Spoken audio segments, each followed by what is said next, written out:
What's going on, everybody, and welcome back to the A Show with the Kings of Pro Wrestling Podcast. I'm Justin, here with Meelz, and we're back again for another week in pro wrestling. What's going on, Meelz? You're way more chippier than I am because I am not as chippy, and I'm kind of cold actually. Now that I think about it, Are you got the AC on? The AC on out there? So I'm at work, so it is just varying temperatures that I cannot control. Another reason why working at home is so awesome.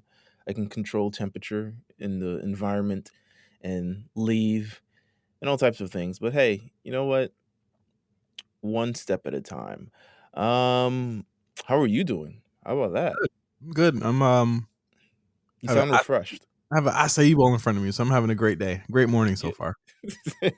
You sound refreshed and I clearly need a vacation. We're both going to be taking a vacation real soon. I think everyone would appreciate that. For we got episode 200 coming up very, very soon. Oh my god, I can't believe it! Like in 2 weeks or something, I think. No, more info on that next week, right? We're gonna have more info on that next week. Yeah, apparently. Well, let me get some work done. I mean, I'm good. I'm looking at the NBA trade stuff. They're really playing with Joel Embiid's life, huh? You know what? So here's the thing. I wish there was. So here's this is oh god. I wish there was something similar in wrestling as there is to this, but there is something similar. Yeah. Releases. Releases. There's 100% something similar where everyone reacts on the internet in a grand fashion, and it's either really good or really bad. And I realize this is the equivalent of NBA free agency. This is it. Yeah. This is so because I'm looking at, of course I'm a Knicks fan. So everyone's looking at the Knicks moves and it's like, oh, you're running it back. Except with just one new Frenchman, and you took out the old handsome black Frenchman. But people are reacting however their ways, and Knicks fandom is just like, yo, we're really running it back. I'm a little bit concerned, but I'm also have faith in my guys that they're going to take it to the next level. We have a lot of young guys on the team. So I'm hopeful that RJ Barrett, Emmanuel Quickly, Obi Toppin, a lot of people are going to take it to the next level. I'm hopeful, but we're still not as talented as a lot of the other teams out here. So I don't know what to say. My Lakers got. Well, it's tough to say. Like, my Lakers are great, but they got pieces. It's like the team as it's constructed is great. I mean, LeBron and AD is great. Westbrook remains to be seen. We're going to win a lot of regular season games with him, for sure. Yeah. So here's the thing with that. I envy you guys because you have players that people will just sign any fucking cheap deal to play with. They will sign whatever $2 million for 2 years with a second year thing. Option, yeah. Just to play. It's just like, oh, we're gonna get a chip. Oh, that's it. We got Dwight Howard back. To me, that's an improvement. To me, that's a bigger improvement than Westbrook, because he was so crucial in that Miami series, or not the Utah series 2 years ago, or a year ago now. Yeah. He was very crucial. We lost Drummond. He got sent to Philadelphia. I know Embiid is in pain right now. Good. Listen, I was so wrapped up during the fuck, what am I thinking? Post All-Star break before we hit the finals, and we were doing all the list of the deals, like the contract week type of shit. I don't know why it's escaping my brain, but I'm also like mad fried from work. So excuse me if I forget all these terms and shit. But it was rumored that the Knicks were going to go after Andre Drummond, and I was just like, please no, please God no. And when you guys signed him, I was like, thank God, and because decision. It's terrible. Not like terrible, but like people do the thing where it's like, okay, analytics back you up. But when you look at the eye test, it's like, does this nigga know what he's doing? And like, I think that's what is the thing here with us. We're an older team. I mean, AD notwithstanding, we're way older, but LeBron doesn't like to play with young guys. And I think that he's absolutely justify it in what he saw last season. When we played those young guys, they just didn't do it for us. So I think it's more so it's like, okay, we have no, if I'm out, if AD is out, which will likely happen, where do we get any kind of production from? You know what I'm saying? Like it was like, oh, Kuz has been here for years. He'll do his up. And then the man is the most fucking inconsistent, player that the Lakers have had in the entire decade. So it's like, I understand where he's coming from. I understand where all of this is coming from. So, you know what? I'm just hoping the best for my Knicks. I don't expect much, to be honest with you. But that's the life of a Knicks fan, is not expecting much and then being surprised when you hit the 4th seed or something like that. Wow. Okay. Well, speaking of basketball, RSPN on the Elite Media Group channel, featuring Mark and Jeff, just had their season finale. So if you want to hear more takes, more sports basketball, alpha sport takes, if you will, make sure you tune into that this week. Really great episode. Absolutely. Congrats to those boys on another season now. They worked hard this year, like through COVID and through all the uncertainty of this year. They managed to do it. So congratulations to them. Thank you guys for always giving your best for RSPN. But Meelz, first of all, let me ask you this question. This is a very this may be very crude. Okay. Now I'm asking this. So Twitter got rid of fleets, or getting rid of fleets. Oh God. And the internet's response was to do wild shit in response to it. What were your thoughts on this wild shit that happened that is now called Fleetnik, as coined by Black Twitter? What is your opinion on this? Listen, man, Black Twitter will find a way to properly immortalize everything. I think when you go back to some of the greatest things that you remember, I mean, we were just talking about it on Invasion Report or the Invasion Diary. Sorry, the last episode we were bringing up the old flips of the names of the songs and stuff like that. That's like the protozoa of Black Twitter, where those things spread. You know what I mean? Like, I thought it was amazing. I thought it was hilarious. I didn't actually see any of it though. Good. I got on late. I'll be honest with you. I clicked on it, and this is how I know like fleets were like bad in general. I hate fleets, first of all, because I thought it was just poorly. It was great in stealing the concept, but like poorly executed in various ways.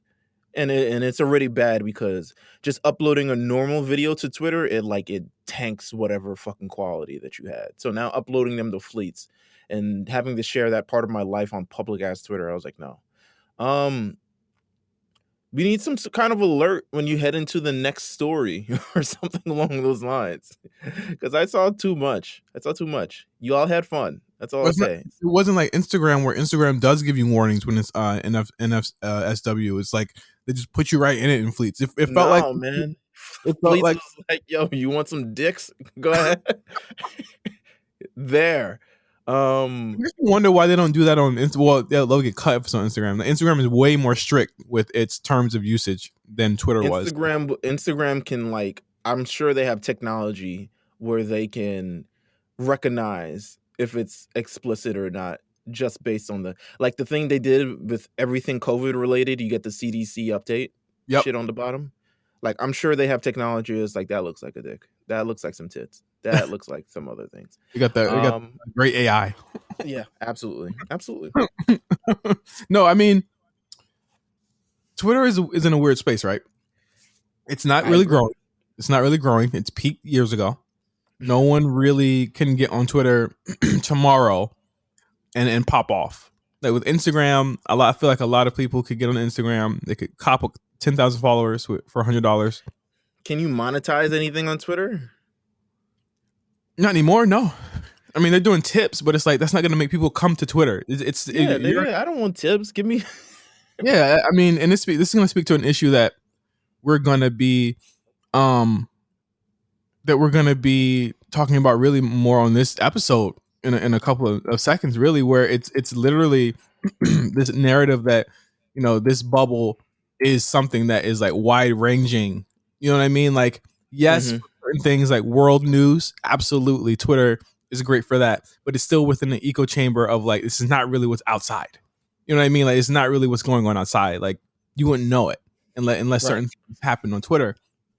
But as far as growth, it's like Fleets to me was yet another kind of failure to really revolutionize the platform. The platform, I don't know how much farther it can go. With Instagram, you have a whole creative suite that you can use. TikTok, the same thing. They're creative apps. Twitter doesn't have any of those tools. When you look at like a social strategy, like from a marketing perspective, like you're running the same play on Twitter all the time.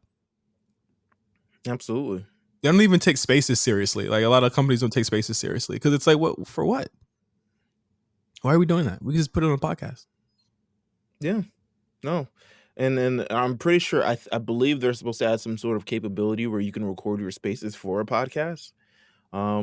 Which would be nice. I mean, in the future for us and shit like that, if we ever want to do the live podcast, but not actually want to be around people. But yeah, I feel like I personally enjoy myself, but I know that the younger generation, people aren't getting younger on Twitter. You know what I'm saying? No, like not at all, not even close. You know, so like Meelz, imagine you start a Twitter today and you need to get followers. How do you do it? How do you do it? I don't know. No one can even find you. No one would even find you. I barely knew that in 2011 when I signed, or 2010 when I signed up. I was like, think about how long it took certain people to get a certain amount of followers that they have now. Right. And now Twitter's deleting accounts and you got to do it all over again. Exactly. Shout out to Cyrus. Shout out to Cyrus. Shout out to Cyrus. A shame. A real shame. Let's get into Holds Barred. Talk about these releases this week. That's the news this week, I think. People were let go. Unless you want to talk about Bianca hanging out with Megan Thee Stallion, which was pretty cool. Ooh, wait a minute now. Okay. First of all, I saw the pictures. I was running. And then I stopped in the middle of it because God and Lord knows I can't run 3 miles straight. And it gave me the extra energy that I needed to finish my run, to be honest with you. It was powerful. It was I wish Megan Thee Stallion posted it on her thing so Bianca could get a little bit of that shine as well, but I'm sure that you think this is something that was it has to be something that was agreed upon, right? Yeah, it was. I think it's clear to me that it is clear to me that WWE is positioning Bianca in much PR the same meets PR. Here we go. Let's get this photo up. We're gonna send you to Lollapalooza. But it's natural to me. It feels natural to me. She would be the type of woman that she'd be the type of woman that would go to these concerts. You know, if they were safe to go to. I'm pretty sure she was safe there. But it's what they did with The Rock. It's what they did. We talked about a couple weeks ago. MVP hanging out with the chick from The View. You know what I'm saying? We're positioning them in spots, but to me, this seems way more organic because Bianca's the baddest, Megan's the baddest. You know what I mean? Like it's a powerful connection, and to have her at these festivals popping out like that and pulling up, that's great. It's great visibility. You know what I'm saying? Like I think that they're doing a great job with just how she looks. Because my thing is this: like on SmackDown, they never once faltered from support for Bianca. So that's proven to me that she absolutely has the support of the fans. You know what I mean? Absolutely. No, 100%.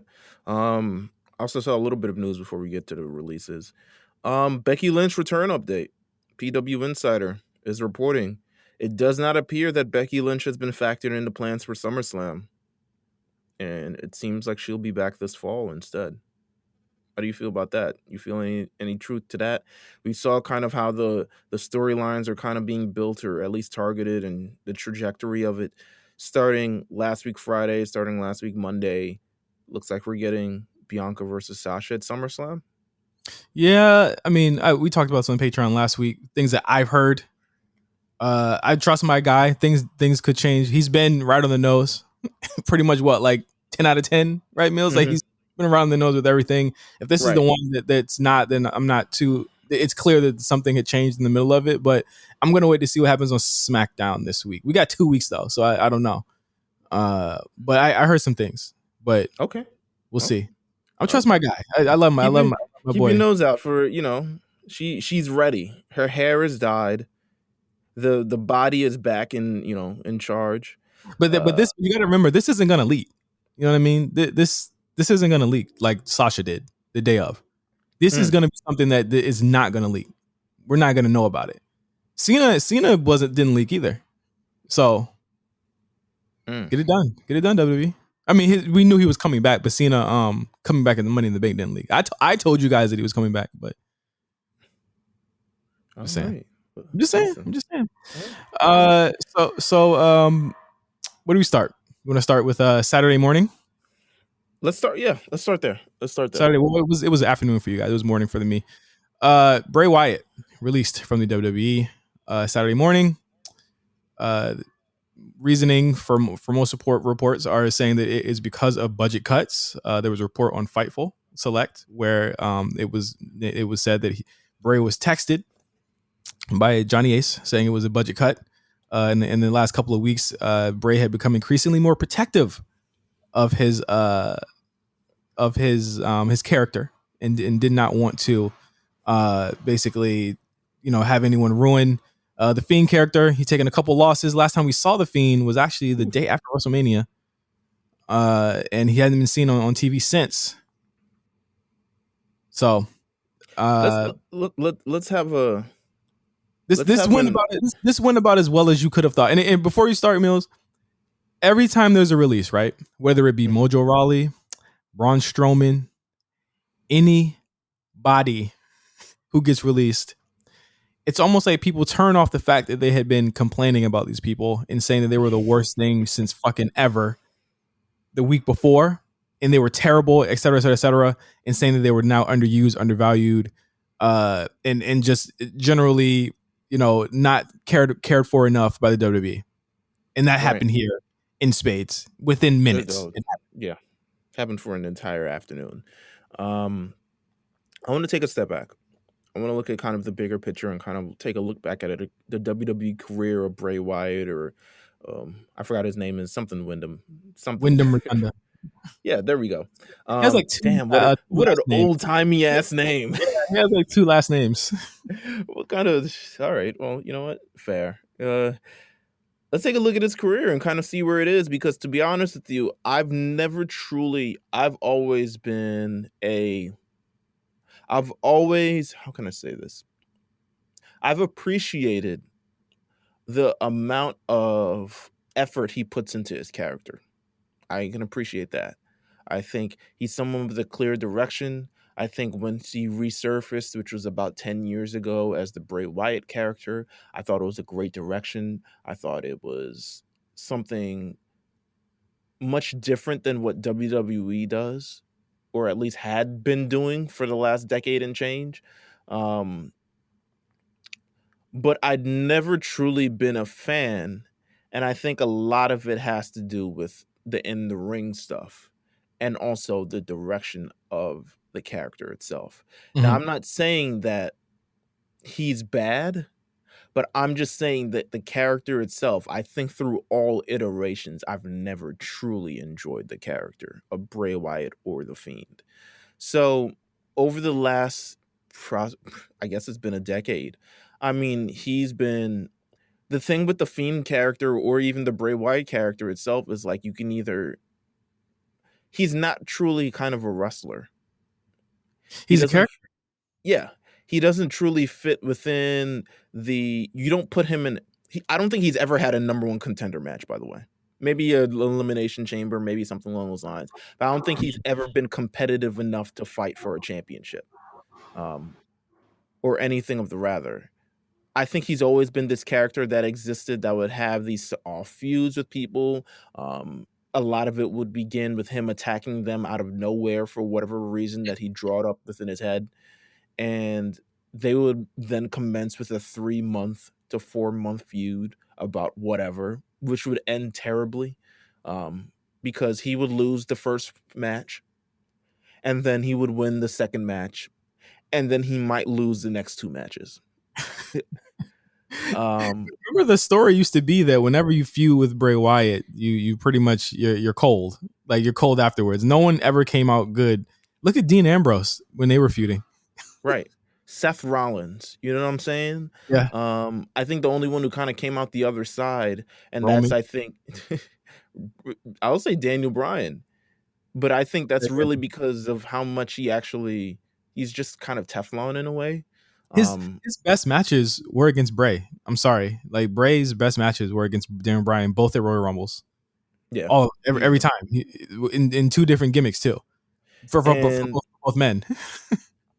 so I think we've always had this idea of Bray Wyatt as like, oh my God, he has so much potential. Oh, this character's so different. And I think we look at it a little bit different than everything else, which is why I think people hold it in kind of high regard. But at the realistic wise, I don't think the character, this is my hot take, I don't think it's that, like, it's successful to a point where it's like, okay, merchandise, images, marketing, kind of like, okay, the creative direction for it. But I can't really say that he's been like the company will move on without him. The wheel will keep turning. The There's wheel will been 100. there were so many people saying Fox is mad, NBC Universal is mad. You have no way of proving this, by the way. No one names sources anymore.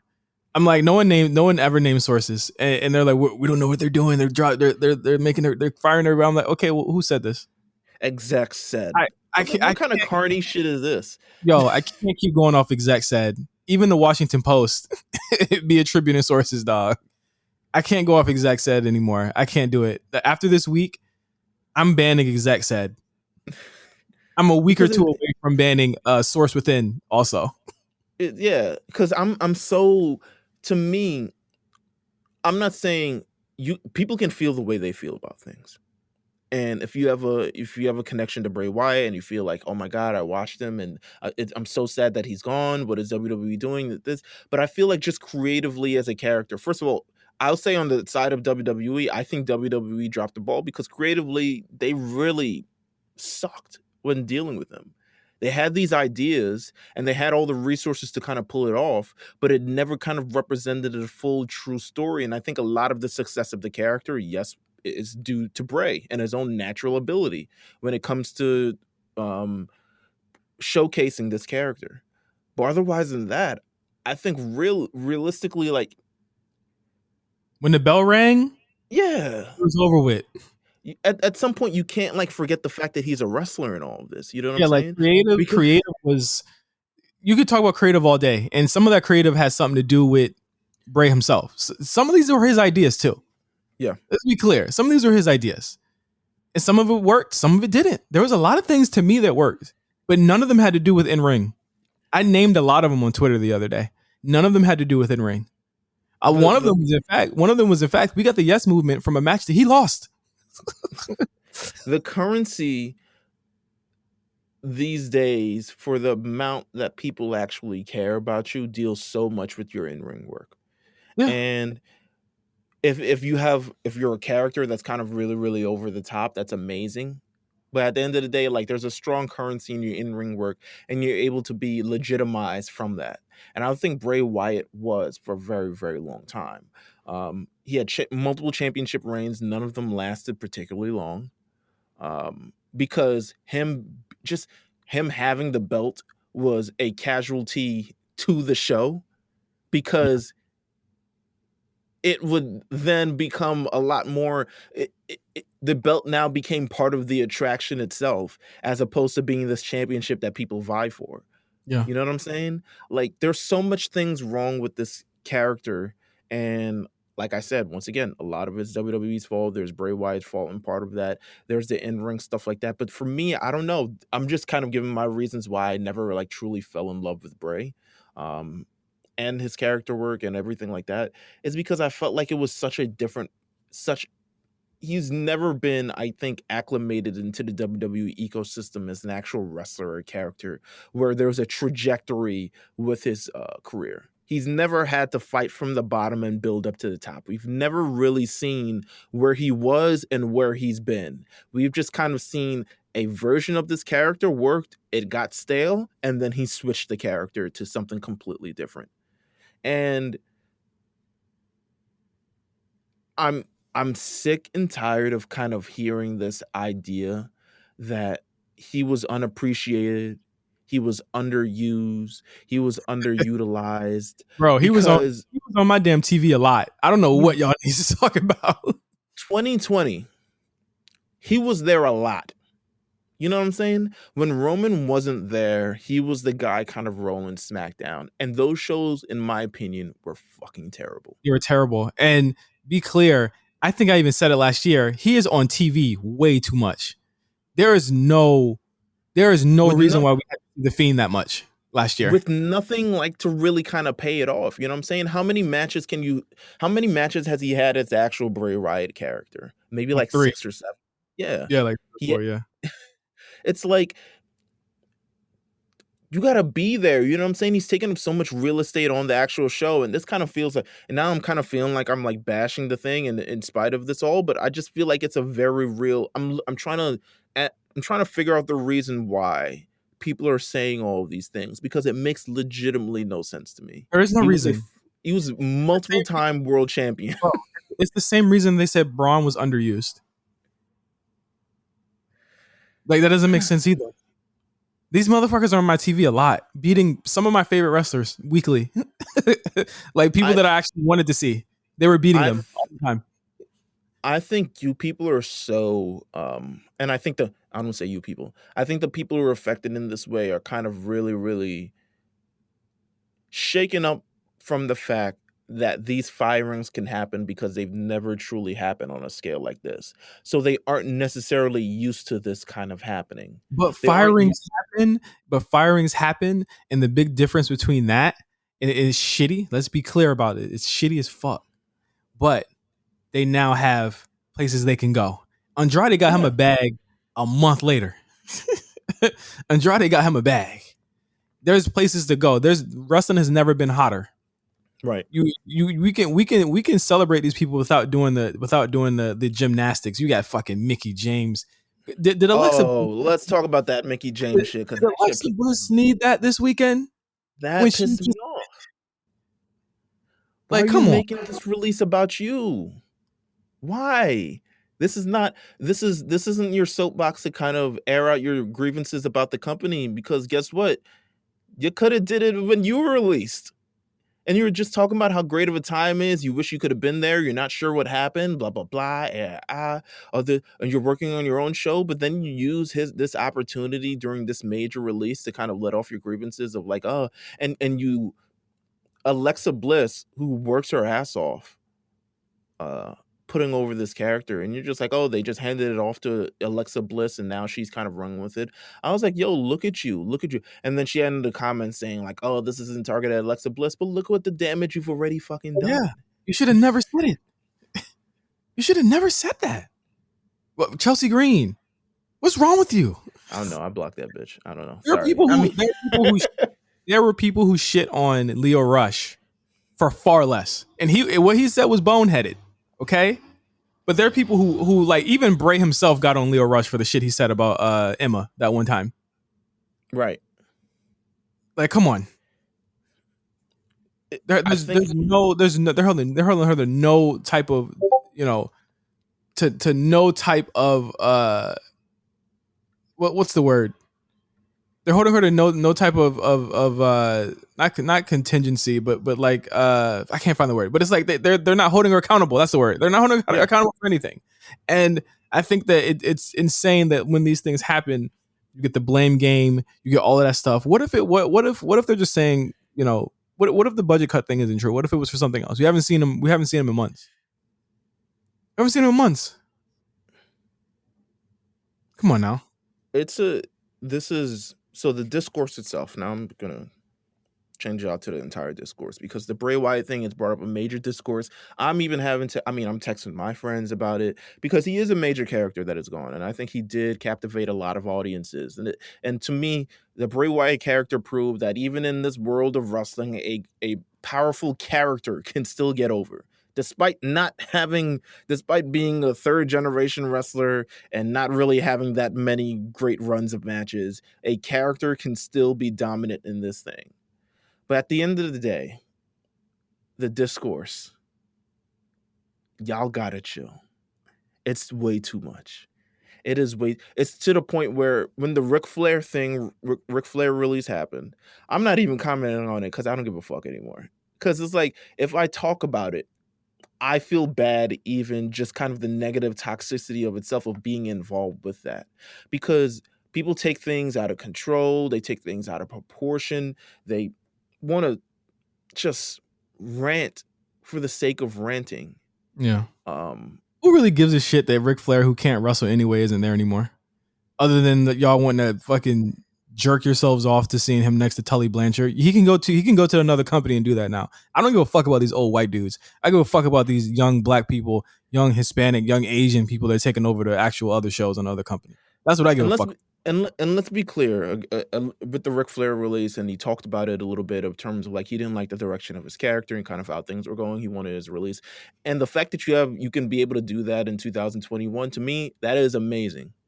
Because usually they keep them, but I'm pretty sure they're like, you old anyway, so it don't even matter. Like, what are we gonna do with you? You can't wrestle. It is what it is. I don't give a fuck. And it's the same thing with people was trying to say like, oh, this Ric Flair release, this is something. I'm like, this is really nothing. This is not anything. For instance, let's take a look at it, because the same reason Ric Flair was released is a similar thing to why Mark Henry and Big Show asked for their releases and was granted such.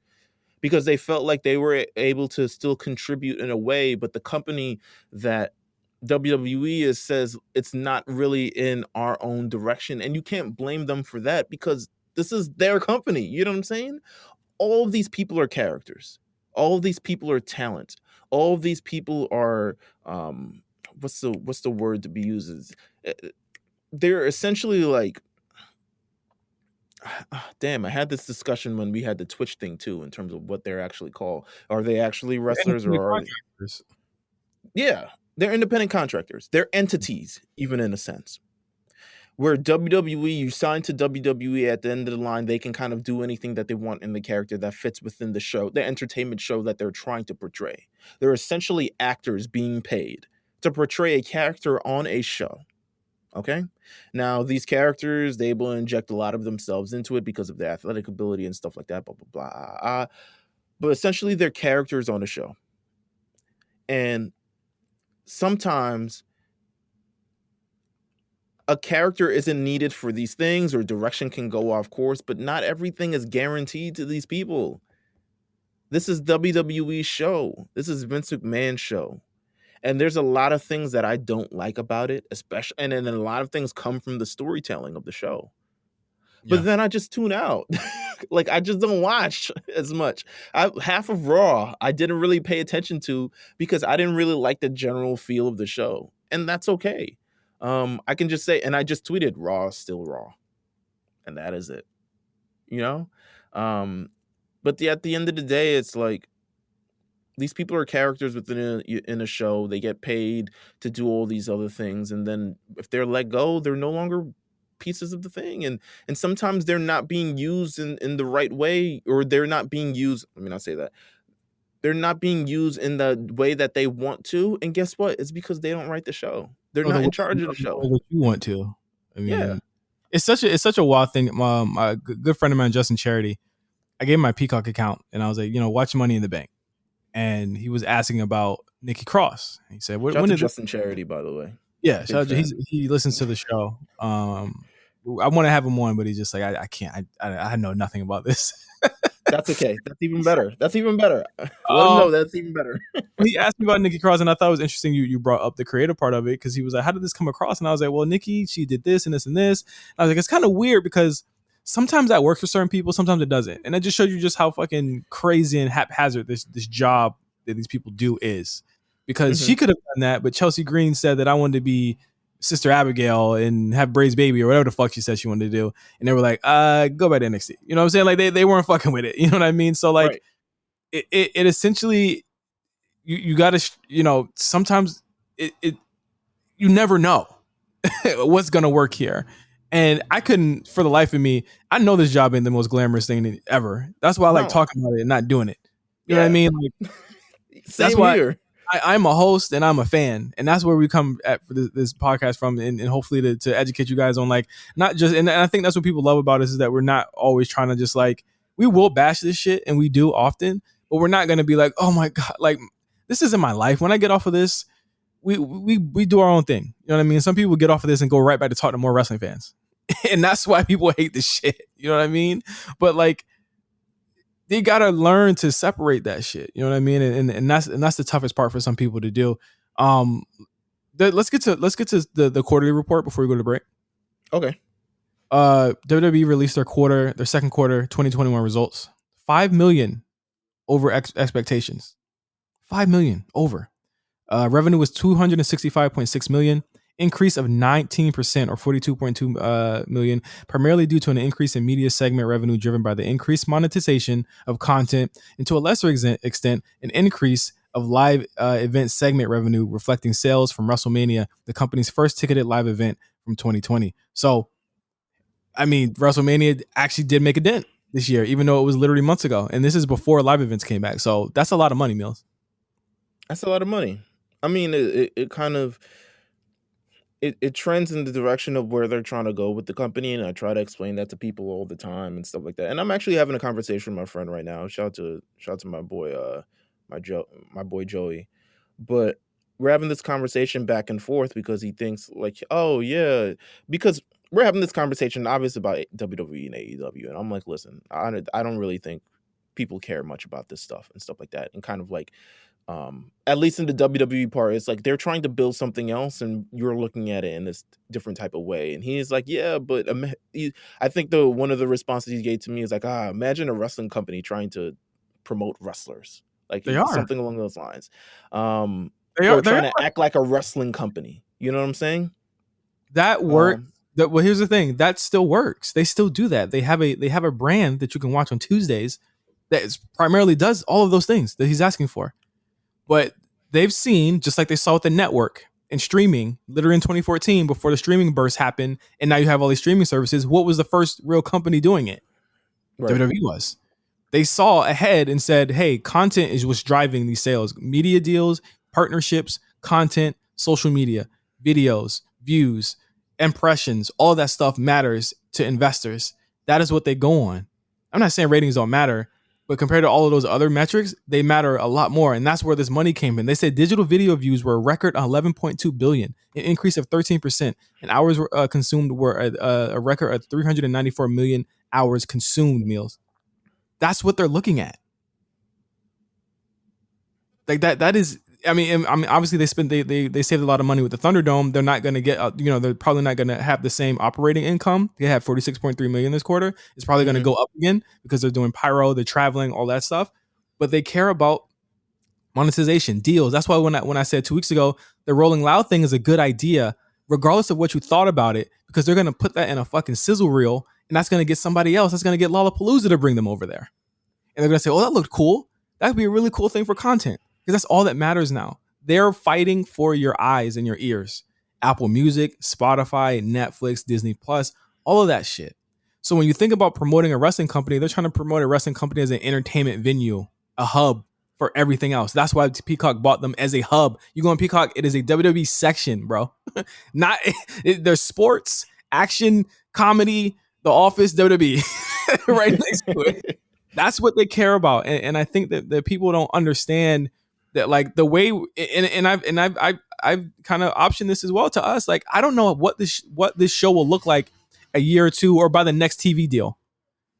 You know what I'm saying? Like, how we'll be reviewing this show, because it could literally turn into fucking Love and Hip Hop. It could be like that. and they decide that's where they want to go, because the business is changing. It is changing. Wrestling is the one thing that's only cyclical when it comes to talent, and the way that talent is kind of grown. But as far as the actual business model, it's growing in the different places. And I think that pisses people off and scares them, because it's not what you're used to. Absolutely not. And I think I think with that type of, they're laying the blueprint essentially for what a company, at least a wrestling company who wants to take it to the next level, should be able to actually do, should be able to be able to present. That's why, AEW's now in the news. They're getting a little bit of heat because of the whole Domino's thing. Yeah. That's why WWE doesn't do that anymore. That's why there's no blood. That's why there's no pizza cutters cutting death matches. They can go over to Domino's and say, hey man, sponsor Clash of Champions in October. We got something for you. We'll put we'll put Dan, what was his name? Boogs and Nakamura in the commercial. And that'll be the deal. Like they did with Applebee's. This is different. They're using the characters to. I always go back to this quote. Steph saw this company as the new Disney, the new Marvel. That's what they're doing with this shit now. Like in their actual press release, they said that the second quarter they're continuing to focus on building fan engagement. They want to get ticket sales up. Ticket sales are going to be up. They want to get views up. They're going to be up. But COVID actually helped this fucking company more than anything because people were watching more on their devices. Yeah, it's insane.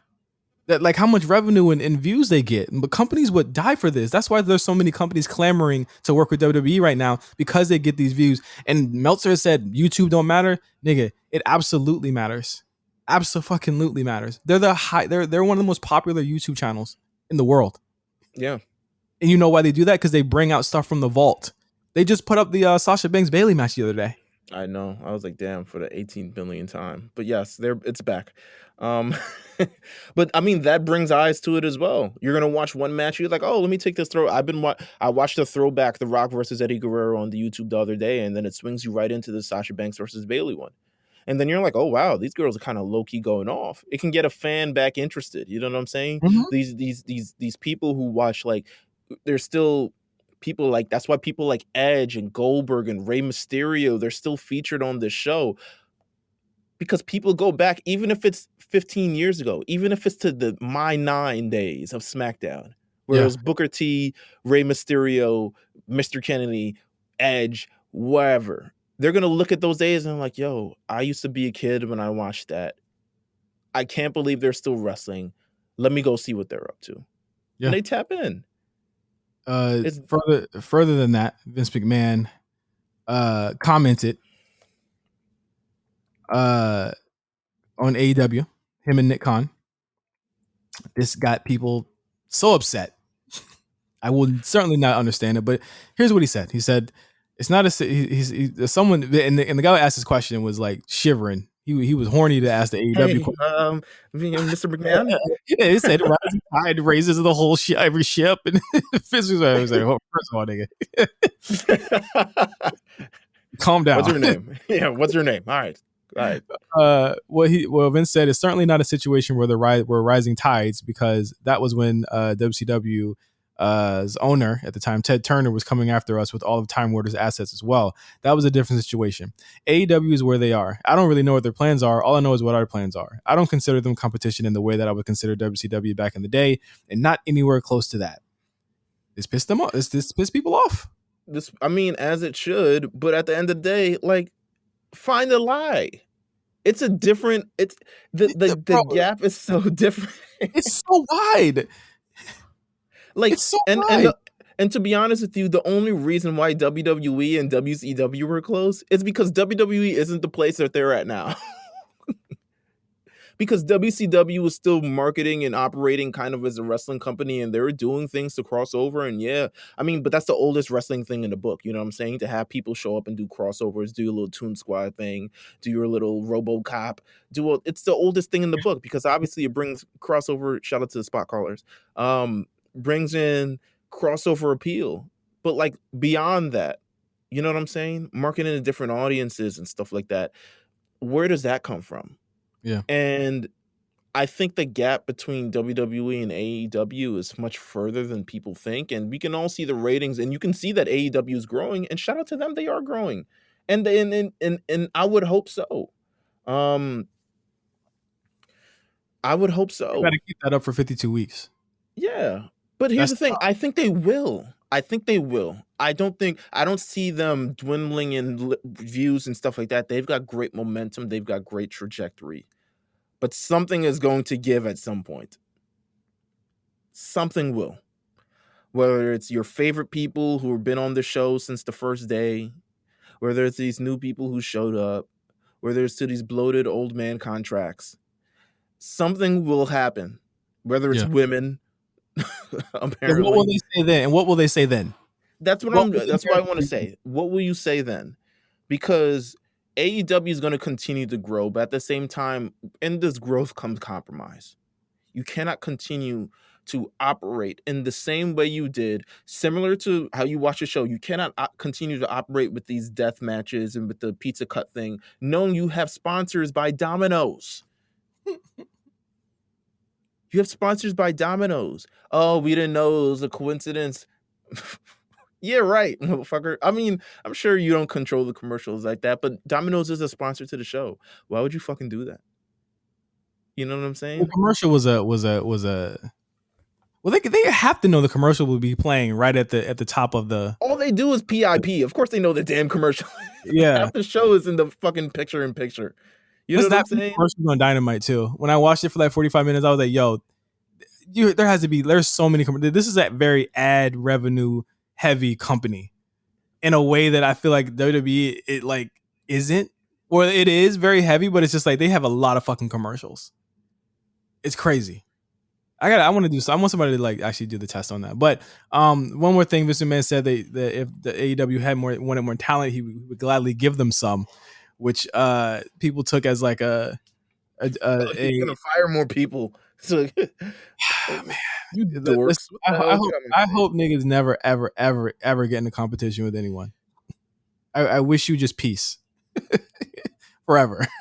But we're gonna talk about SmackDown. We're gonna talk about Raw. When we get back from the break on the A Show. Stay tuned. We'll be right back.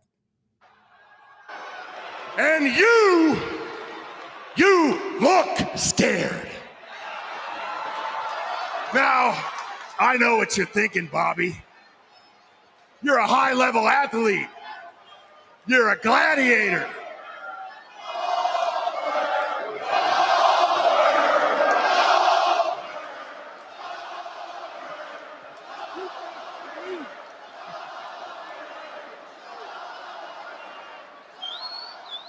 But,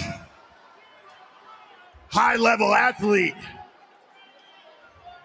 you question yourself. You're a gladiator, you show weakness. So,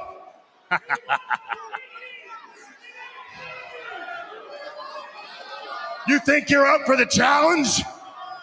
Because the first time you saw me walking down that ramp, you thought I was your victim.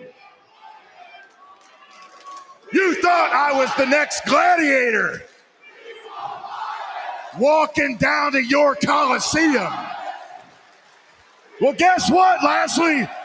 This ain't your Coliseum. This is Chicago. Shout out to Goldberg. Shout out to that whole segment, I gotta say, before we get to Raw. I felt like there were a lot of things that were very interesting in that segment between Goldberg and Lashley that helped that crowd not turn rogue. Namely that one section where he said Chicago, which made everyone be like, okay, shut the fuck up with the "we want Wyatt" shit. Woo, yeah, we're Chicago. Yeah. Exactly. See how stupid they are. Like, but shout out to Goldberg. Shout out to Goldberg for where we live. We live in Chicago. Yay. Shout out to him for recognizing that. And I feel like he might have switched his promo up to do that, if that makes sense. But shout out to MVP for getting people back on Goldberg's side because they were booing him. Shout out to Bobby Lashley for bringing it as well. I thought he was. I really thought this whole promo sold me because I thought Goldberg did a really good job with that promo as well. I think he did a great job. I mean, that opening thing to Raw, and we'll get into it a little bit, but I think they did a great job considering what it probably was going to be. They're in Chicago. CM Punk is scheduled, or at least rumored, to return. They're in his hometown. Chicago is a very CM Punk chant pro heavy crowd. The whole Bray Wyatt thing. And I think by the end of it, I think they created a compelling enough angle to kind of dispel the actual rogue reactions that may have had. So I think it was a great job done kind of on all sides. You know what I'm saying? At focusing people on the fact that it's Goldberg out here, Bobby Lashley, and then adding a twinge of little personal aspect for people to get really behind Goldberg on, because people weren't behind Goldberg when he walked out. No. But shout out to them for like they recognize that. And I'm glad they had Gage Goldberg out there. I'm glad No, I think there's certain crowds they know that they're like, okay, you gotta angle it a little bit different from them. You know what I'm saying? You gotta angle it different for Chicago than like a Corpus Christi, or Christie. Yeah. Corpus Christie. Christi. There you go. Let's get into SmackDown. Good show. I gotta say, SmackDown's been on fire. I'm not gonna lie. And it's not just with the Cena stuff. I feel like they really caught their stride. I think it proves how strong this roster is. And it really just proves how strong this roster is when you put them in front of a crowd. We always knew this roster was great. Now we got proof that we weren't wilding in the Thunderdome. This is actually a great roster that everyone is behind. I was talking to somebody actually regarding the roster. It's like, I can't believe this is the same show that also makes Monday Night Raw. And I think with Raw, you have a lot of in-ring guys who are expected to go because you're expected to fill up 3 hours of the show. Yeah. But when you have a 2-hour show like SmackDown, which is, a roster relatively shorter, you got to have a lot of guys who can do both. You can talk the talk and also walk the walk. And oftentimes they're going to be more so talking the talk than walking the walk. And there's a good influx of veterans on this show. I think the Edge and Rey Mysterio is just that type of old school feel that makes people feel comfortable. They're like, oh, I can trust these guys. Yeah. You got the new hotness in Finn Balor, Seth Rollins, Roman Reigns, all that other stuff like that. And then you attribute other stuff. There's women on the show. There's whatever the fuck Reginald does. And there's so much stuff to the show. It's really kind of like a full show. So I'm a fan of SmackDown, as always. Yeah, absolutely. It was a good show. The Cena, Corbin, Finn, Reigns. Ooh. I didn't see many people mad about it. There was someone like mad about it that responded to me. It was fucking hilarious. I thought that it was clear. I thought it was clear Finn was never going to get that title shot at SummerSlam. We were waiting for the other shoe to drop, right? Like, I'm not wilding, am I? No, we said it last week on the show. That it's certainly going to be Roman Reigns versus John Cena. Yeah, we're just trying to figure out how we get there, and you have to give Finn something to do, and he has something to do now. The Baron thing is going well. I think it's a good swap out, because at the end of the day, you build this future program.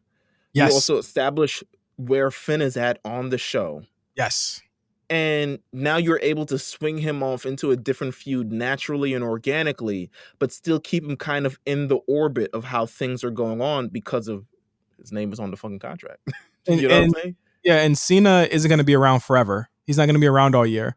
So this is something that they never do, in that they actually have something set up for the challenger or the champion after the part-timer's gone. So I mean, all in all, I thought it was great. I thought it was cool. I thought Corbin played the role perfectly. I like Finn got beat up by Hobo, man. He got beat up by Hobo. Come on, dog. I thought Roman was on his A game. I thought Cena was on his A game. What's it, 3 weeks in a row, 2 weeks in a row? He's in it. He's in a pocket right now. He loves attaching himself to these characters that they know need that little extra boost, needs that little extra rub. Like when he was first in on the man stuff, when he was doing stuff with Elias, and now he's doing this stuff with Baron Corbin as well, because he just knows it takes that one little reaction, that one little face-to-face with a real guy, a strong guy, which will never, I don't think Roman Reigns has ever... Did you see the way Roman Reigns is looking at Baron Corbin? I mean, it's a meme now, but that nigga is like, I gotta face that smelly nigga. I mean, let's see what happens. let's see them fight their way out of this. And he's looking at it and stuff like that. I thought it was incredible. I thought it was done very, very well. I can't say anything more than that. Yeah. Hey man, Bianca Belair, Sasha Banks angle, big angle for the week. The boss is back. Yeah. And they ain't wasting no time. This would normally be like 3 weeks of storyline in any other circumstance. They have no time because we're weeks away. They don't have any time to do any of that. She came back to help out Bianca. We all knew what was going on. People were like, "She's a face again." I'm like, "Are y'all serious?" This is literally that bitch. Trust me. I don't trust Sasha Banks. I don't trust Sasha Banks at all. Like, what? You kidding me? And Bianca didn't either. And until the end of the show, like, girl, they had a tag match. was where Sasha turned on Bianca after they won the match against Zelina Vega and Carmella. Look, for someone who be losing a lot, Zelina really be on TV every week ever since she came back, huh? Liv won on TV at all this week. Hey, man. Just saying. Listen, they need more heels on SmackDown. Listen, women as heels are very precious on SmackDown. I mean, now Sasha Banks is one, so I'm assuming maybe they might kick Zelina to the curb every now and then, and Bayley isn't there. But I expect them to be showcased throughout the show. And I mean, you have, Toni Storm not on the show this week, but it's still like, the direction where she's going. She's eventually going to get into that slot. The other two new girls, Shotzi and Nox, not on the show, but I'm sure they can be featured in other ways. This program, we're heading into SummerSlam. It's I'm not too worried about that. This was anything else would overshadow that. You know what I'm saying? Yeah, that they had agree. To this. It would have been overshadowed. So why not just leave that to the Bianca Sasha? That is your biggest angle, and let that be it. Toni, I think, will be fine the way she's been presented thus far. She even had a behind the scenes video as well, which I mean, I don't even think Shotzi and Nox got, but she got one. So they're presenting her really well so far. But this was this was the angle for the week, and I thought it was incredibly strong. I thought Sasha did really, really well here. I mean, it's looking like Bianca Sasha. We'll see if they've confirmed that on Friday. Yeah, I mean, I think it was done really well because it's playing off of, I guess, one, Bianca's too damn trusting. Way too damn trusting. I mean, she wasn't initially, but then she was like, I'm gonna warm up to you, like, we black women and stuff like that. But Sasha Banks really nailed it in. She really put it in. I won you your ESPYs. I gave you your WrestleMania moment. When she's a heel, she's at the peak of her powers. It just is what it is. So I'm glad she's back in that role. And I'm almost sure that Bianca Belair is gonna whoop her ass. We need that.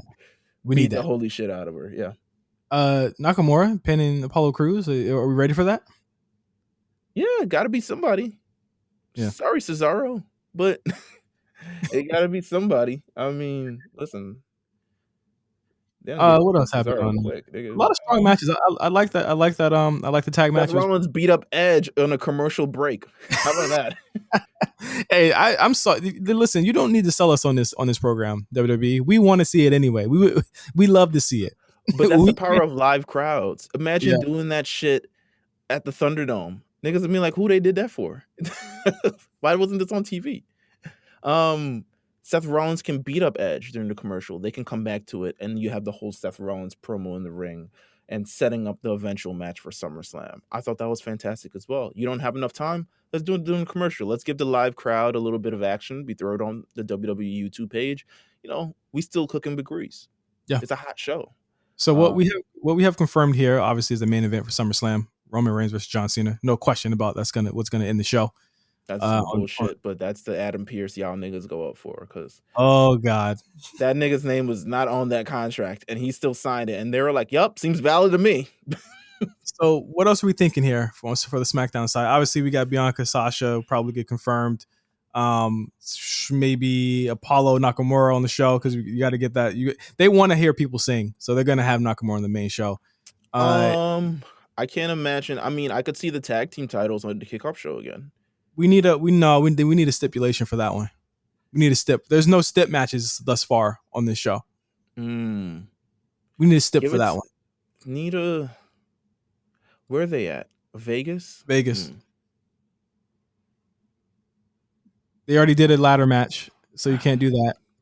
Yeah, nah, they've been going crazy with the ladder matches. I don't know what they can do.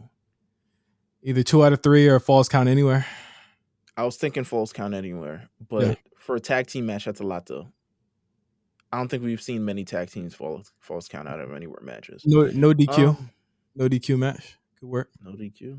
I mean, gotta be something.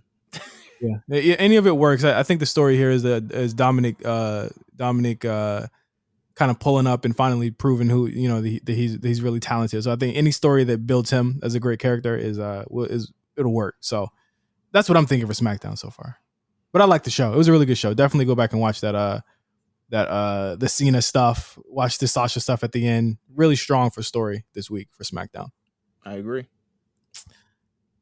Now Raw. Raw is Raw, baby. It's not it wasn't a terrible show, but it was Raw. I would have been pissed if I bought tickets to Raw. Yeah. There was no Randy. There was no AJ. I mean, they eventually get Kofi and Xavier Woods, but they get them like at the end when everyone wants to go home. There's just a lot. I expected a little bit more from this show. Didn't really get it. I'll be honest with you. Yeah. It seems like one of those situations where they know they're going to be in a hot crowd and they don't really like book up towards to it. In my opinion, I thought the main event was stellar. Don't get me wrong, though. The main event was incredibly stellar. But at that point, it had been like it was like 10, 12. And I was like, the most exciting thing happened on this show 2 hours ago.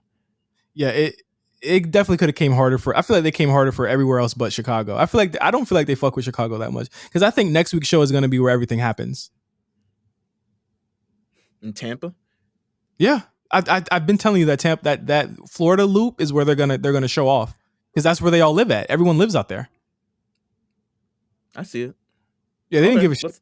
They bunted on Chicago this week. Honestly, they got a little blood though. They got a little Rhea Ripley, Nia Jax action. Nia Jax that match was open. That match was way better than I thought it was gonna be. I think it's because Rhea can hit Nia Jax as hard as Nia can hit her. Yeah, it was hitting.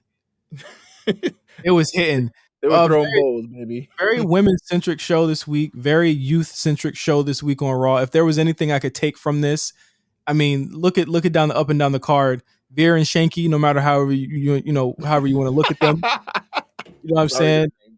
I'm sorry if that's offensive, but sorry, Veer and Shanky. I'm just saying it's new people. It's new people. I'm going for new people. I'm not going for talent here. So like, there you go. Rhea getting her own thing. I mean, Mustafa Ali, Mansoor getting their own thing. Look at Mustafa Ali living it up, living La Vida Loca. I mean, Dewdrop and Damien. We had another Karrion. Like it's this is a night and day show from last year, in a lot of ways.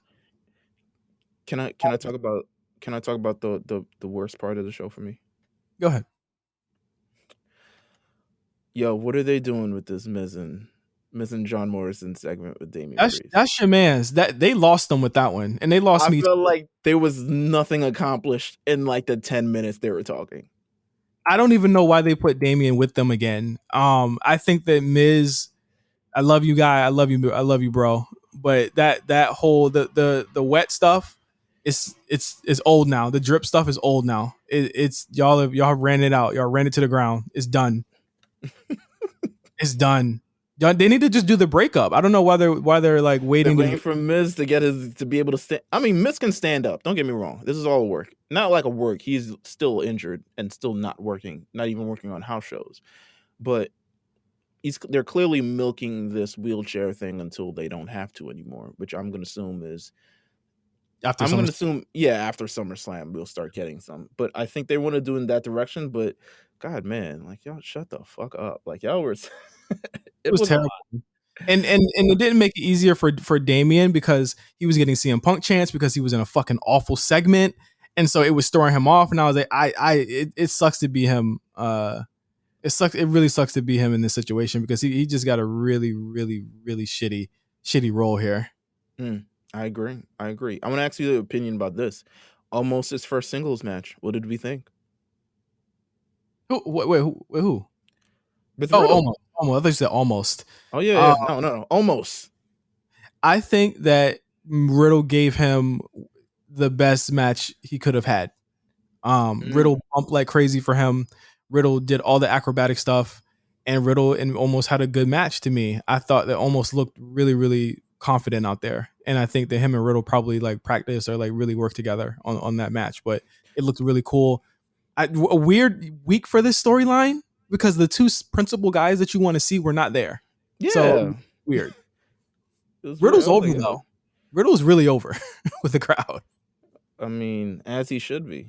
I'm happy to see all these new stars over. You know what I'm saying? The Riddles, the Reyes, the Nikki Ashes, everyone kind of like coming into their own as part of this show. Reginald over is Reginald over? Like what? All right, so the Reginald thing. This is giving me it's giving me very halftime at a basketball type of vibe. Harlem Globetrotter vibes. Yeah, it's giving me like this is not really part of the show, but like go get some popcorn, calm down a little bit. Your kids are gonna have fun watching this. We can settle them down a little bit. It's giving me like this isn't an actual thing. Especially when Tozawa said Ninja. I was like, okay, all right. Well, He on TV. He on TV. I have to. There are other people in the room watching me watch this. I'm just letting you know. Just know. This is a far cry from Bad Bunny, where all my cool points went up for watching this show. Until this my man Akira Tozawa came down with the ninja powers in a ninja outfit, shouting ninja. Yeah. Reginald, he's so real. He changed the game. They actually have to defend the 24/7 title in actual matches now. That's how real Reginald is. Well, listen, let's talk about how real he is in terms of he had that interview last week, which you found fucking hilarious. He said, "I'm not actually French. I'm not actually French. I'm from St. Louis." And I was like, "Ain't that some St. Louis shit for you?" No, they said, you know what? Let's just cut the shit. Listen, this nigga gonna nigga for the rest of his damn life. He said, listen, it's funny because he's like, obviously it seems like a con because it was a bad French accent. So at least they're able to play off that. But the man is like, I'm not even in France. I'm from St. Louis. I just had to do that to get on the show. And I'm just like, ain't this some bullshit? And I looked at niggas like, I was like, damn, fucking Peyton Royce, you couldn't come up with something like that? No, man, not at all. Let's go to our internet discourse Raw segment of the week. Yeah. Keith Lee versus Karrion Kross. Yep. Part 3, part 2. Part 3 and all part 2 on Raw. Yeah. Part 2 on Raw. Keith Lee versus Karrion Kross. Yep. I want to point out one. See, I don't like saying names, but this girl been pissing me off for like weeks. I don't know. Her name's Denise on Twitter. Well, she pointed out Keith Lee beat Karrion Kross clean as a whistle or something along those lines. As a sheet, I believe she said. Yeah. And I'm just like, who the fuck cares? Yeah, gives a shit. Like, who cares? Like, you're still on this point that the NXT title is something that Raw should hold up. It's not part of the show. It's a prop. It is. The NXT title on Raw is whatever the FTW championship is on that other show. Like, it is a prop. If you really want to go even further than that, I'm not even sure Karrion Kross existed on Raw this week because the crowd gave him nothing. He is literally nothing on that show. He's less than nothing. He needs to do a dancing gimmick. He needs to be doing the Cabbage Patch. Like, go ahead. But here's the thing, though. Like, I feel like it was a very. Usually, we get a lot of introductions with these characters, and we at least get them a little bit known, or we get all this stuff like that. Karrion Kross just shows up. We didn't even get hit up to the point. It was like he might show up on this show, like Tony Storm got a week ago. The segment before he showed up, before he debuted, they said, and Karrion Kross is debuting on Raw. And he was like, what? Even Keith Lee got a commercial. Remember when commercial on SummerSlam? They thought that nigga was selling Nikes with this fucking commercial with all this athleticism. Yeah, I mean, let's be clear. Let's be honest. There's no context for his character on the show. I think that's the main reason why there's a lot of things that are falling for him. And I think the Jeff Hardy thing was supposed to happen to him. You know, it's supposed to go a little bit back and forth on that and give him a little bit extra heat.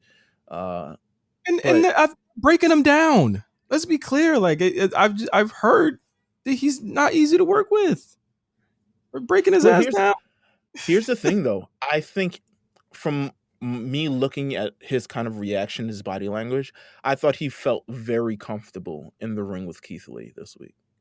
Yeah. Like he felt like he was in good hands with a lot of people. I think there was a little bit of a smirk. There's a little bit of a smile towards the beginning of the match. There was a little bit of things. And I think Keith Lee gave him a lot. And I think Keith Lee proved, I don't know why he has to continue to prove this to people, but I think Keith Lee continued to prove that at the end of the day, he's going to get over. Yeah, he's a He's performer. going. He's someone who took the crowd on the ride, and he got beat up a majority of the match, but he earned that comeback to the point where people were the reaction from the crowd was beginning to swell as he started building momentum again on his side. Mhm. And I was like, oh, this nigga, the timing, these are all the things that I actually think that Roman had as well. If there's one thing I say in the early days of Roman, whether he was great in the ring or not, and he's always been pretty solid in the ring, one thing he did in spades was he always had perfect timing with when you want to build the comeback, when you want to pop the crowd, and Keith Lee has this as well. Yeah, Keith Lee picks up the victory. Looked like he was crying a little bit at the end. Looked like he was like kind of emotional at that win. Counted me out, but but I'm here. I mean, what do you think this leads to him? Does this lead to them getting a bit? He looked last week. I was saying I was worried about like his timing and stuff. He looked like he was kind of getting back to normal here. He looked like he was back in kind of ring shape again. I agree. I think this leads to a match with a stipulation. No DQ. Well, actually, no. They just did that on Raw this week. Well, you can't beat him. You can't beat Karrion. I feel like you can't beat him anymore because he's got that match with Joe coming up. You're right. Yeah, I feel like you can't really. You might beat have him. to do a segment. Yeah, they might have to do a segment, or they might have to just completely retool him after SummerSlam because. Ooh, you know what? Sorry. Continue. Because the key thing I see strength in that program, but I see a bigger strength and Damian finally beating Sheamus. I'm sorry, Sheamus, love you. You got to go to the side, bro. Because the big men slapping meat match is carrying Damian and Keith for the U.S. title this fall. That's what I want to see. Throw a little Dijak in there. You don't have to have a reason. I would just appreciate it. Yeah. The reason why I was saying quick thoughts. Homeboy got kicked out of the CWC last week. People weren't happy. He spoiled the show. Nigga said, get the fuck out. What are your kind of thoughts on this? What can you relay to the people in this sort of situation? Do you feel like WWE is an evil company for kicking him out? No more evil than any other than the movie theaters when I go to screenings and they tell me not to take pictures and shit like that. Oh yeah, that's true. Yeah, no more evil than that. I mean, again, to me, it was non-news. I'm gonna be real. It's non-news. People, it's you treat the fans bad, nigga. I'm black. They treat me bad everywhere I go. I feel like go ahead. It's smelly that they escorted him out and did all the stuff on his phone. That was kind of weird. I don't know what it was about. I did inquire a little bit about it, and it didn't seem like it was from what someone I know told me. It wasn't like targeted towards him. But if they said no spoilers, then no spoilers, and it seemed like from what I read of the spoilers for NXT for the next 2 weeks, there's a lot of stuff happening and going down and stuff that happened last week. Obviously, the Dakota turn, the Karrion Kross Samoa Joe title match reveal, all of that stuff that they didn't want getting out early. However, it's like NXT used to get spoiled all the time. But then again, NXT wasn't on USA when it was getting spoiled. This is the first time they had a taped show with fans in it in 3 years? Yeah. So I could understand why they wouldn't want some of these things to get out. He had allegedly been thrown out before this at the Mae Young, I want to say. So I don't know. I'm not gonna be like, if it's his prerogative, if he doesn't want to support the company anymore. I completely support that because what they did was fucked up. But as far as like I go, I can't think of this as like any more than like I could see both sides of it. It's like, yo, they don't want them to reveal spoilers. They was revealing shit the whole night. We knew the whole card by the end of the night. If he was revealing the matchups and stuff and saying who was going against who, then that's grounds for what they did. If he was taking pictures of the shit, but that if it's only just him getting caught, then that's fucked up because they need to take the other people out that were spoiling too. I didn't even get spoilers from his account. I got it from another one, and I don't think they kicked him out. Nah, first of all, don't escort me out. Show me some respect. I'd be like, yo, nigga, get off me. I'll escort myself out there. I'll watch this on Sci-Fi like everybody else. Main event: Charlotte Flair versus Nikki ASH. No disqualification. Main Banger. event: Raw Women's Championship. Banger. Hitting. Yeah, you want to make somebody? Take them to Charlotte. The thing about it is this weird with that match. Not the place. The thing is weird with that match is that Charlotte still kind of don't respect Nikki because she was still no selling all her shit. And no selling even Charlotte was even no selling her own shit. Yeah. Because you know what? Because you know what? Charlotte's like on this adrenaline trip when she's in these type of matches. When she got to fight for her life, she's on this. She starts screaming. She might growl. She'll throw something. It won't even be like part of. Remember when she threw the broom in the segment? Yeah. She just threw. The broom had nothing to do with anything. I think she wasn't even looking for the broom. She just threw the broom anyway. She's on another level. You know what I'm saying? Charlotte, these type of intense matches are her bread and butter. And I think she did a great job in making Nikki Cross. I don't know why they had to do the 50-50 booking from last week to do to this week, but hey, they got to cut that shit out. But it's a good, it was a great main event. It was a great main event for Raw. Actually. I think fuck off to all the people who feel like because Ric Flair is gone and because Andrade is gone that Charlotte also needs to move to the new company. That's whack. Don't. I was like, y'all sexist. What the fuck is wrong with you? Do you have any thoughts on her mental health thing that people are like really upset about? I thought it could have been way worse than what that was. I think using it in this climate, using the mental health thing as part of it to gain heel heat was a bad look. At least in this climate. Because you're mentioning Simone Biles, but you're not saying anything really constructive.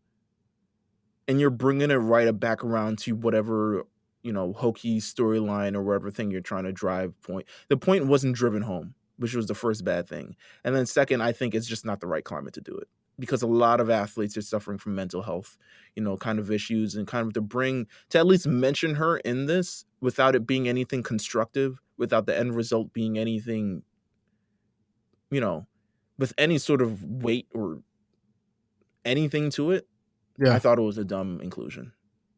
I gotta love, again, I really do feel like the Charlotte, Nikki ASH, Rhea thing is the biggest thing on the show. And they make it feel that way.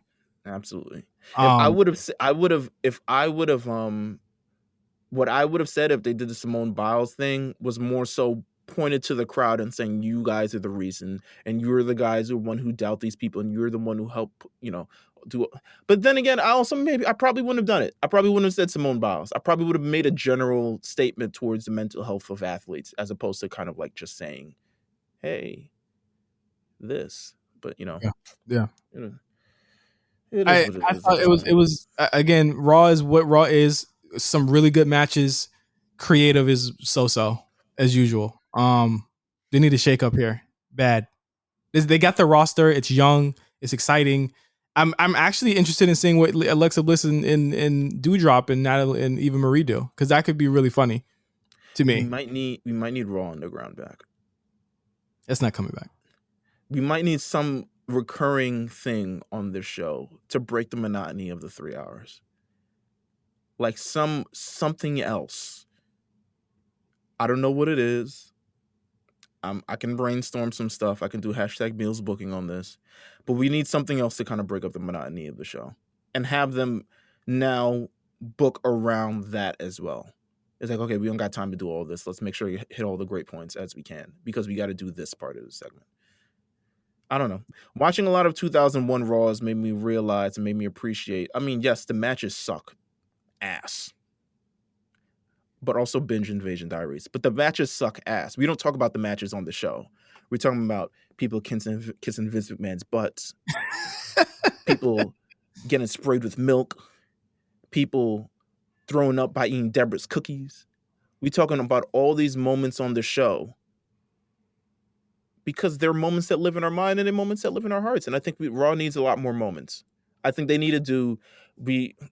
I think with Matt Riddle, they got a lot now. Maybe let's start giving him some more toys. You know what I'm saying? Absolutely. So, yeah, that is this week in wrestling. Very angry week for us. Ruthless aggression. I'm glad I got it all out because I didn't want to do it on the timeline. No, this is where you should vent. I love when Meelz goes on his vents. People be getting at you for like weird shit, like the CM Punk music thing. You were like, why the fuck? It's not his song. Why wouldn't he do it? And everyone was like, well, I'm like, what's wrong? How do they find you all the time? I don't know, but I was just like, well, I have a general thought that once the wrestling topic thing comes up, like the actual Twitter topic, that I'm part of that a lot. That's just what I think in my brain. But yeah, it seemed dumb. Mm-hmm. I just had to point that out. I was like, they was like, CM Punk may be allowed to use his music in AEW. I'm like, nigga, that's not their song. That song has existed before CM Punk. Before me, even. Like, come on now. But yeah, stay out of Meelz's replies with weird shit. Please sign up for our Patreon. Thank you guys for supporting the Patreon. We got new Patreon members. Hold on, I'm wilding. Hold on. Shout out to Mark, by the way. Shout out to Mark who joined our Patreon this recently. All the Invasion Diaries episodes you wasn't on. Listen, we had a good episode this week. While you're looking for these Patrons, I want to let people know we had a great episode this week. It's 2 hours. I want you guys to listen to it because I never do podcasts that are 2 hours, and I was spent after it. My lungs hurt for talking for 2 hours. Yeah, shout out to Mark again who just joined, and Sam Payne. I think you got to him last week. This is a new month for the Patreon. We got new content coming. Legendary Run season finale will be dropping this week. Invasion Diaries. Binge it all. Binge it all if you haven't already. Binge all of that. We have the 200th episode of the A Show. Obviously, we're gonna break off our Patreon members with some exclusive content from that coming this month as well. We'll have more information on that later this month. And we also have Rewriters Room return with a special guest. One of our guys from Elite is on the show. Bryce Allen, shout out to him. Yeah, he's on the show this week. So join the crew of the Rewriters Room there, and also the War Report, man. I mean, the people love the War Report. I love the War Report. We all love the War Report. And that's all coming up this month, along with a SummerSlam watch that me and Meelz will be doing. We're going to be rewatching SummerSlam 2011. How about that? 10 years later. Oof, the discourse. It's going to be heavy. That's a long show too, so I got to actually get to that literally today. So that's everything coming up this month on the A Show Patreon. Thank you guys so much for listening and supporting. And until next time, for Meelz, I am Justin. We'll see you next week for more stuff. It's going to be episode 1. Was it 199? 199 next week. Oh my God. Okay. We'll see you guys next week. Peace out.